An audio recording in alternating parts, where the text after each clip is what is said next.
अस्सलाम वालेकुम फ्रेंड्स, आप देख रहे हैं टैक्स दोस्ती वीडियोस। और आप हमारा ब्लॉग पोस्ट जो हमारे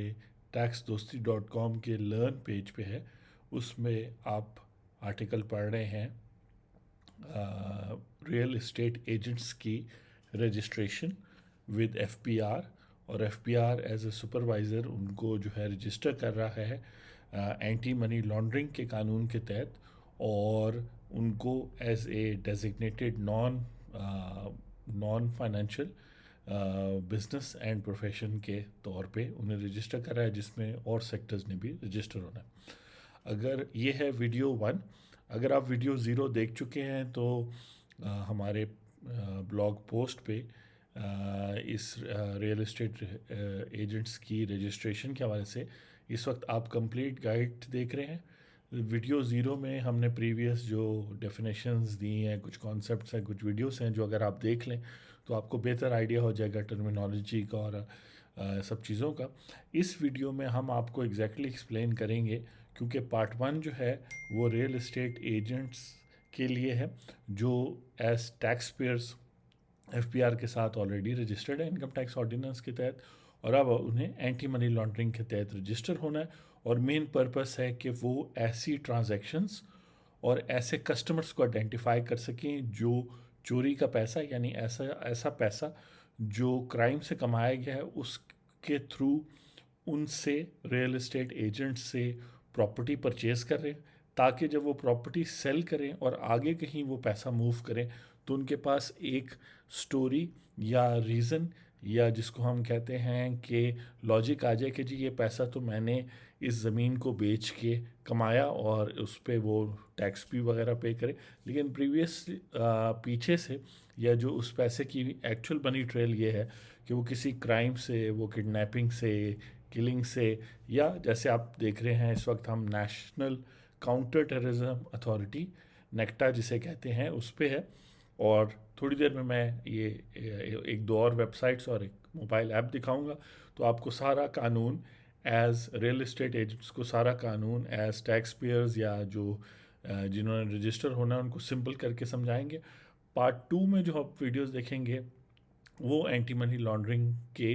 हवाले से लॉयर्स के लिए, चार्टर्ड अकाउंटेंट्स के लिए होगी, तो ज़्यादा टेक्निकल होगी। या हम सिंपल ये देखते हैं। तो बेसिकली अगर आप आइडिया समझ गए कि आपको क्यों गवर्नमेंट रजिस्टर कर रही है, गवर्नमेंट चाहती है कि आप उनको सपोर्ट करें और ऐसे लोगों को जो टेररिज्म के थ्रू और क्राइम के थ्रू जो है पैसे कमाते हैं, वो पैसे वाइट ना कर सके प्रॉपर्टी में इन्वेस्ट करके या सेल करके। क्यों जो एंटी मनी लॉन्ड्रिंग का कानून है वो बेसिकली है जी, उसका नाम है एंटी मनी लॉन्ड्रिंग एक्ट 2010, और वो काफ़ी दफ़ा अमेंड भी हुआ है। पार्ट टू में जब हम ये सारा लॉ डिस्कस करेंगे लॉयर्स के लिए, चार्टर्ड अकाउंटेंट्स के लिए, तो हम उस वक्त डिटेल में जाएंगे। अभी रियल एस्टेट एजेंट्स को इस लॉ के बारे में ये पता होना चाहिए कि इस लॉ के तहत एक तो फेडरल लेवल पे जो है वो नेशनल एग्जीक्यूटिव कमेटी बनी है, और मेरे ख्याल से नेशनल काउंटर टेररिज्म अथॉरिटी जो है वो उस नेशनल एग्जीक्यूटिव कमेटी को रिप्रेजेंट करती है फेडरल लेवल पे, जो सारे सूबों के साथ फिर कोऑर्डिनेट करती है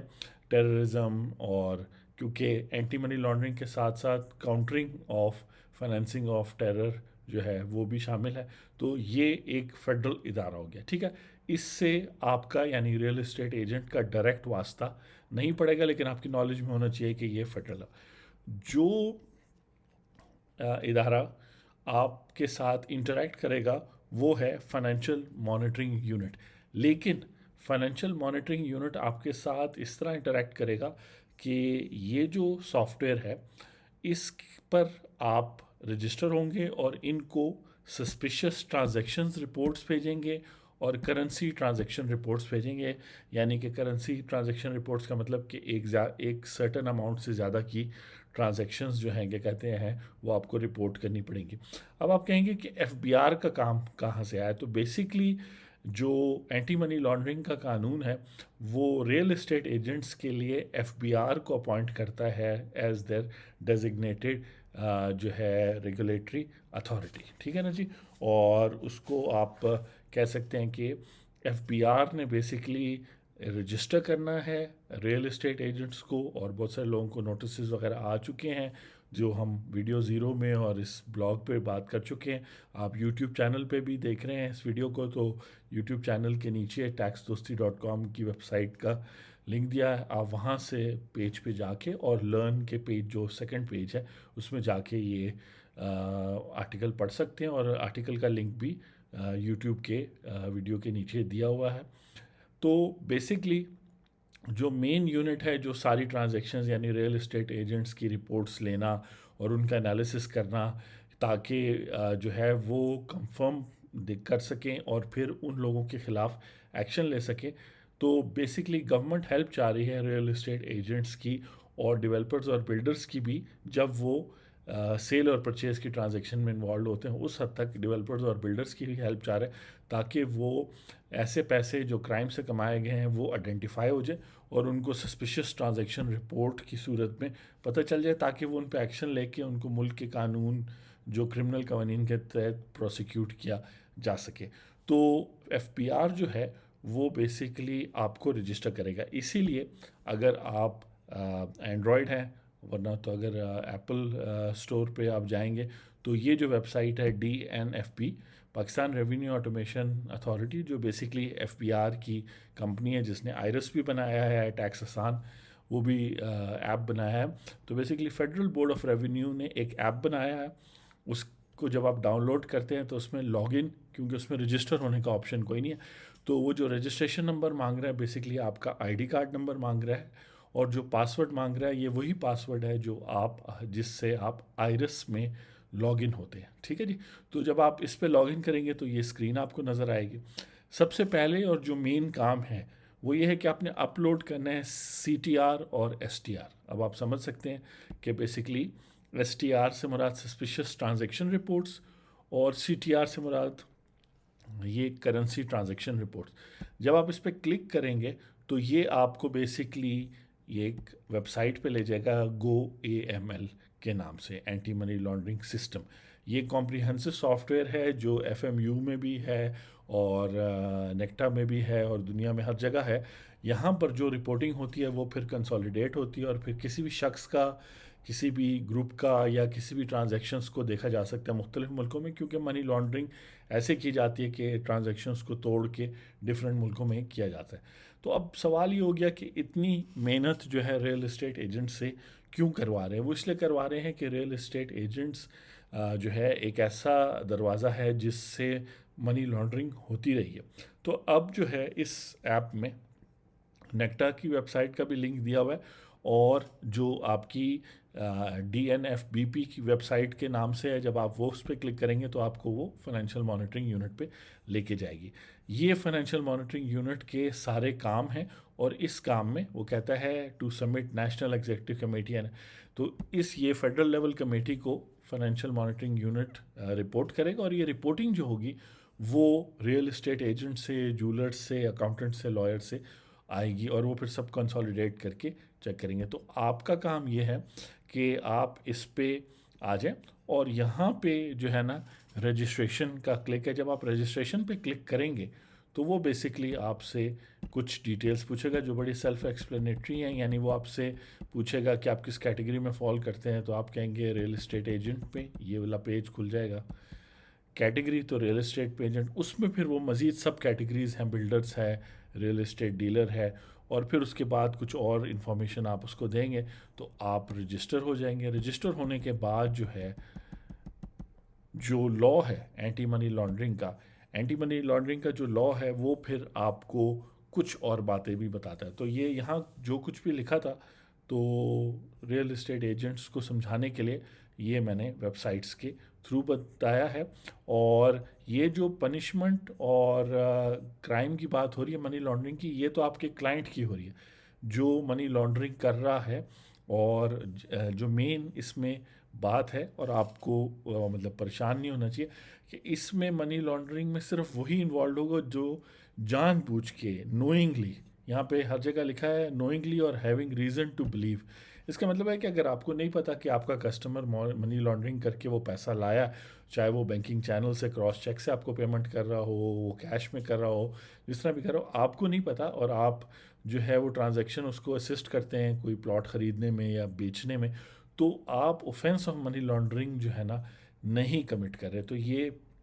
दूसरी क्लैरिटी आपको होनी चाहिए कि ऑफेंस सिर्फ वो लोग कमिट करते हैं जिनको पता होता है कि क्राइम हुआ है और क्राइम के ये पैसे हैं, और फिर उसकी पनिशमेंट काफ़ी है, 10 साल तक जेल भी है, 2 करोड़ 50 लाख तक फ़ाइन भी है, और 10 करोड़ तक भी फ़ाइन है अगर कंपनी इन्वॉल्व हो, यानी लीगल पर्सन के थ्रू किए हो, कोई कंपनी बना के, एओपी के बना के। फिर इसमें जो है, तो आई होप कि ये टेंशन आपकी दूर होगी कि जी मनी लॉन्ड्रिंग हम तो नहीं कर रहे, तो फिर हमें क्यों रजिस्टर होने की ज़रूरत है। नहीं, मनी लॉन्ड्रिंग में आप अगर as a real estate agent आप ऐसे लोगों के साथ उठते बैठते हैं जो मनी लॉन्ड्रिंग करें, और आपको पता है कि ये लोग ऐसा काम करते हैं, फिर तो आप इस कैटेगरी में आएंगे जहाँ पे वो कह रहे हैं कि participate in, associates, conspire to commit, attempts to commit, aids, यानी कि आप उनको हेल्प कर रहे हैं। लेकिन जो अगर आपको नहीं पता, कस्टमर आता है और आपको नहीं पता ना वो बताएगा, तो फिर आपने बेसिकली क्या करना है, फिर आपने कुछ बुक कीपिंग वगैरह करनी है जो यहाँ पे उन्होंने बताई है कि आप, और ये फाइनेंशियल मॉनिटरिंग यूनिट का भी जिक्र है। बेसिकली ये यूनिट सारा डेटा कलेक्ट करेगा, और ये फिर वहाँ बात की है कि रेगुलेटर्स, तो आपके केस में एफबीआर जो है ना रेगुलेटर है, और जो डिटेल इंस्ट्रक्शंस उन्होंने जारी किए हैं वो हम जब लॉयर्स के लिए पार्ट 2 में हम बात कर रहे होंगे, तो इस कानून के साथ साथ SRO 924 भी है, 950 भी है, उसको हम डिस्कस करेंगे। अभी आपको एक आइडिया दे रहे हैं कि आपने बेसिकली क्या करना है। तो यहाँ पे एक तो आपने इंफॉर्मेशन फर्निश करनी है as a reporting unit FMU को, और वो आप किस तरह करेंगे, वो आप इस वेबसाइट पे रजिस्टर हो जाएंगे, सारे लिंक्स वगैरह यहाँ पे दिए हुए हैं। और ऑब्वियसली आप अपने आप को इनिशियली रजिस्टर करेंगे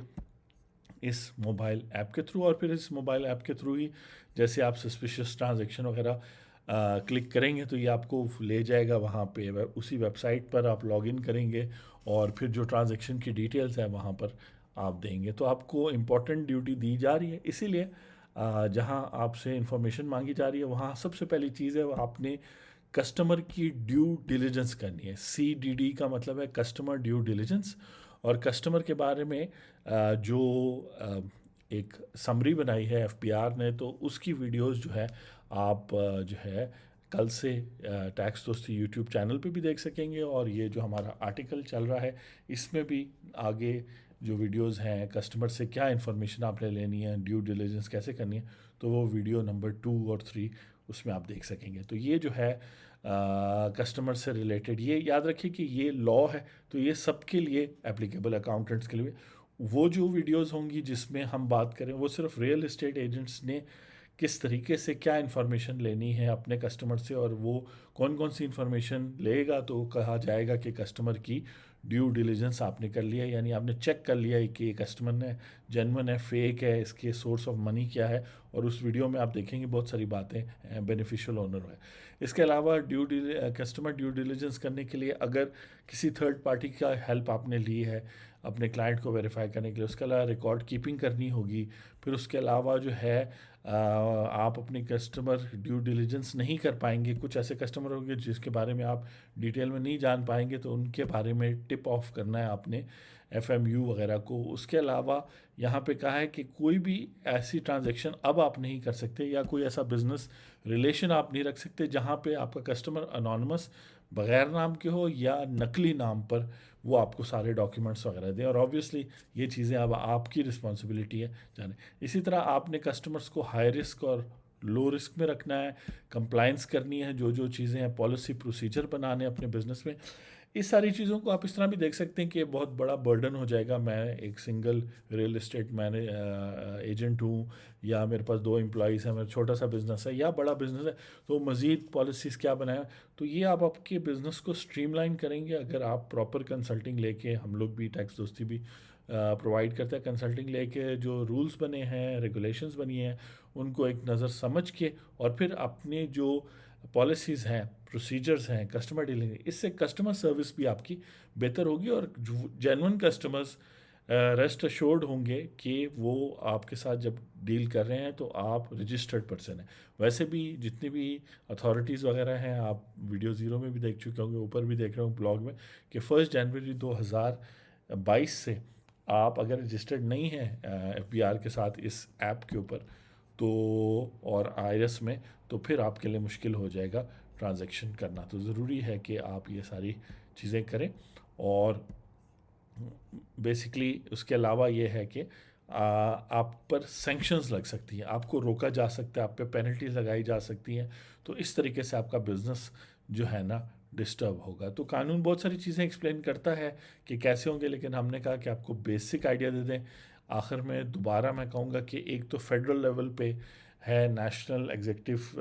कमेटी, और मैं समझता ना ये नेक्टा जो है ये फेडरल लेवल की है। फिर FMU है, और FMU जो है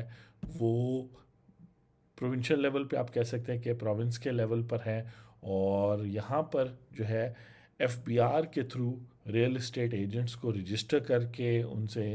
क्वार्टरली या रेगुलर बेसिस पे इंफॉर्मेशन लेना। उसके बाद वो इंफॉर्मेशन जो है, अब अगर आपने प्रोसेस स्टार्ट करना है, कुछ 50,000 नोटिस भी इशू हो चुके हैं, आपका बिजनेस भी अफेक्ट हो रहा है, क्योंकि अब आप किसी भी DHA, बहरिया या गवर्नमेंट के किसी भी हाउसिंग सोसाइटी या कमर्शियल सोसाइटी के साथ इंटरेक्ट नहीं कर सकेंगे अनलेस कि आप रजिस्टर्ड हो। तो ये ऐप डाउनलोड करके, और इसको आप जो है जिस तरह मैंने बताया, इस पे आप ना सिर्फ रजिस्टर होंगे और बल्कि आप सस्पिशियस ट्रांजेक्शन भी अपलोड करेंगे, और टाइम टू टाइम मुख्तलिफ वेबसाइट्स जो हैं FMU और नेक्टा की, वो आप जो है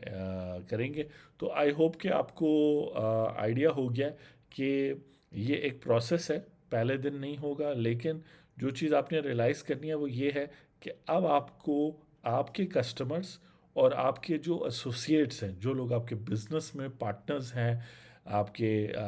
मार्केटिंग के लोग हैं, वो सब लोग जो हैं जो आपको बिजनेस ला के देते हैं डायरेक्टली और इनडायरेक्टली, उन सब की भी प्रोफाइलिंग आपने करनी है। और FBR में जिन लोगों को नोटिस आ चुके हैं उनको यही नोटिस आया था कि एक तो जैसे आप यहाँ भी डिक्लेयर करते हैं कि आप किस कैटेगरी में फॉल करते हैं, और उसके अलावा आपने पुलिस रिपोर्ट जो है आइरस में अपलोड करनी है जब आप रिप्लाई करेंगे रजिस्ट्रेशन। आप वॉलंटरी बेसिस पे भी कर सकते हैं, लेकिन 50,000 लोगों को तो नोटिस आए हैं जिनको अब 1 साल से ज़्यादा 1.5 साल हो गया, तो काफ़ी सारी पेनल्टीज़ लग सकती है। लेकिन चूंकि ये एक नई चीज़ है, इससे आपकी बिज़नेस करने का जो प्रोसेस है वो थोड़ा अभी इनिशियली स्लो होगा, लेकिन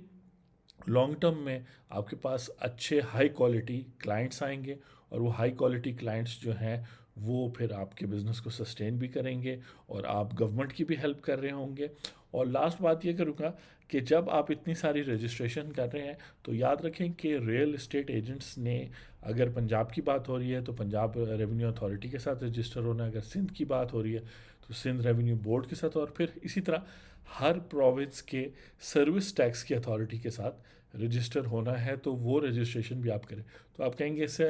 हमें डबल नुकसान होगा, नहीं, डबल नुकसान नहीं है। बात यह है कि यहाँ तो बात हो रही है कि क्लाइंट की आप ड्यू डिलिजेंस कर रहे हैं, स्क्रीनिंग कर रहे हैं, ताकि क्लाइंट का पैसा आप जान सके कि कैसे आया है आप तक, और फिर प्रॉपरली इन्वेस्ट हो जाए। इसमें मुल्क का भी फ़ायदा है, आपका भी है।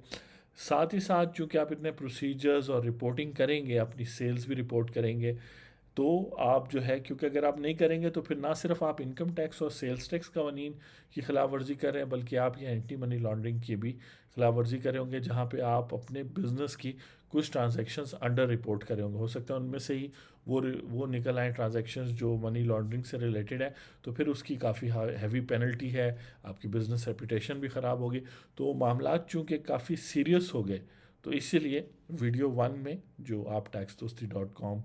पे देख रहे हैं, हम आपको जो कॉम्प्रिहेंसिवली गाइड कर रहे हैं वो आपको इस तरह गाइड कर रहे हैं कि वीडियो ज़ीरो में हमने एक बेसिक रीज़न बताई, और अभी तक भी अगर आप कन्विंस नहीं हो तो वीडियो 1 में हम आपको तरीका बता रहे हैं कि ये ऐप डाउनलोड कर लें और प्रोफेशनल हेल्प ले लें,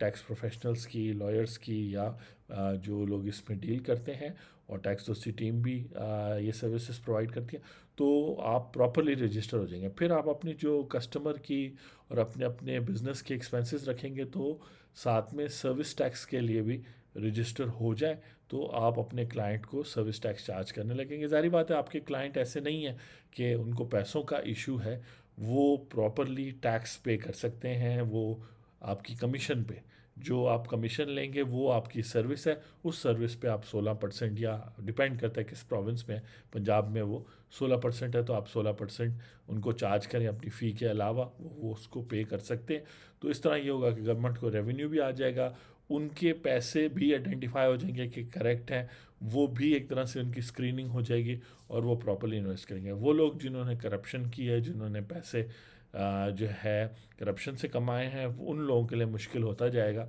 और इसमें फ़ायदा हम सब लोगों का है। तो इसके साथ मैं आपसे इजाज़त लूँगा और आपसे